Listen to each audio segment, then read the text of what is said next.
From Good to Great by Jim Collins. What is keeping your company good when it could be great? Over the course of 5 years, the team identified 11 companies that went from having good results to having great results and managed to sustain those great results for a period of at least 15 years. They compared the companies that fit the great criteria with a carefully chosen control group of companies. From those comparisons, the team filtered out the 5 essential factors plus 1 accelerator for the great companies. First factor, the level 5 leadership. They direct their egos away from themselves and towards the bigger goal of building their company. Regardless of the industry or what state the company was in, a level 5 leader was at the helm during the company's transition from good to great. Further comparison, companies that never reached great always lacked a level 5 leader. In fact, nearly 2/3 of the comparison companies had big egos in key leadership positions that actually contributed to the demise or continued mediocrity of the company.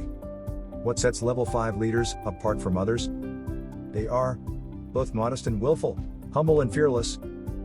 They use a pattern called the window and the mirror. Level 5 leaders look out the window to give credit to factors outside of themselves, including plain good luck when things go well. When things don't go well, they look in the mirror and take responsibility, never blaming bad luck. Leaders in the comparison group did the exact opposite. Second factor, first who, then what. You would assume that the first step towards transitioning from good to great would be to determine a destination, a vision. But what they found was that the good to great executives first got the right people on and off the bus, and then they figured out where to drive it. They understand these.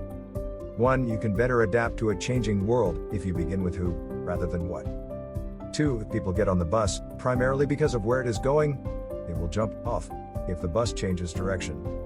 3. If people get on the bus because of who else is on the bus, they will stay on the bus, no matter where it goes. If you have the right people, the need to tightly manage or motivate goes away.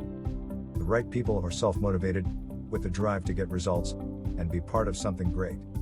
Third factor, confront the brutal facts. Yet never lose faith.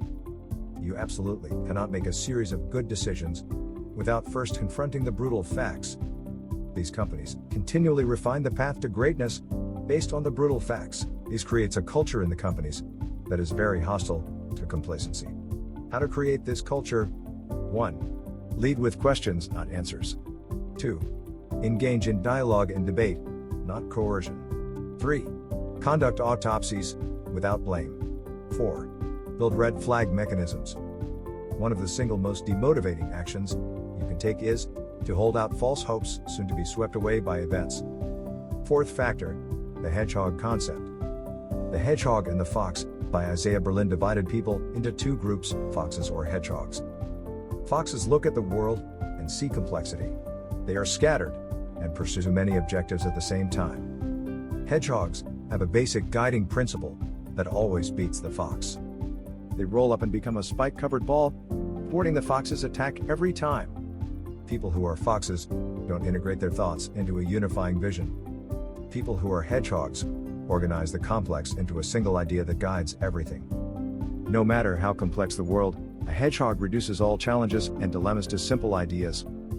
A hedgehog concept is a simple, crystalline concept that flows from deep understanding about the intersections of the following 3 circles.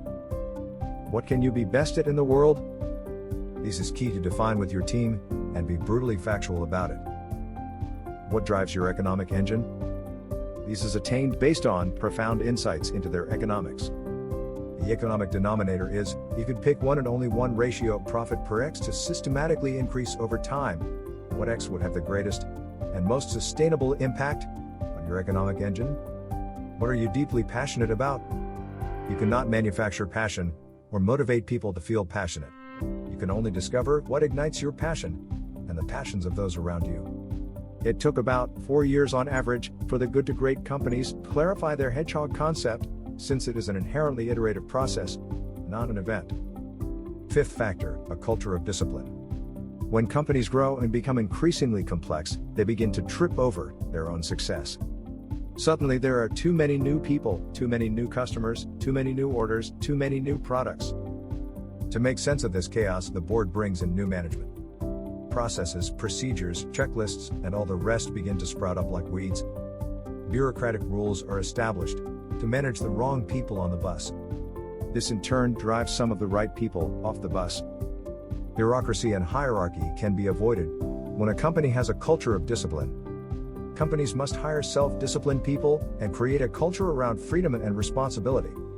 People in good to great companies will take disciplined action within the 3 circles while being fanatically consistent with the hedgehog concept. Oh, your stop doing list needs to be part of it. The accelerator factor is technology. How do good to great organizations think differently about technology? Great companies don't adopt new technologies simply for the sake of saying they have them, nor do they do so in fearful reactions of being left behind. Instead, they use technology to accelerate their momentum after a breakthrough, rather than using technology to create momentum. They carefully choose which technologies to integrate. A great organization's use of technology is always tied directly to the company's hedgehog concept. They become a pioneer in carefully selected application of technology. The transition from good to great has no miracle moment. Imagine a flywheel, a huge metal disc mounted on an axle. To get the flywheel moving, it takes an incredible amount of initial effort. As you keep pushing, though, it gets a bit easier. Push after push, the flywheel moves faster and faster. Eventually, there is a breakthrough. The flywheel's momentum starts to work for you. You don't have to push harder, but the flywheel builds upon work done earlier, compounding your investment of effort. It was every push added together in an overall accumulation of effort, applied in a constant direction. This is what it was like for the companies that went from good to great. Greatness happens as a cumulative process. In fact, many of the executives who led the companies through these transformations were not entirely aware that it was taking place. It was only in hindsight that they realized how far they'd come. Now, you have the steps and the factors to take your company from good to great. Take the challenge and go for it. Best of luck. If you liked the video, please subscribe for more valuable content.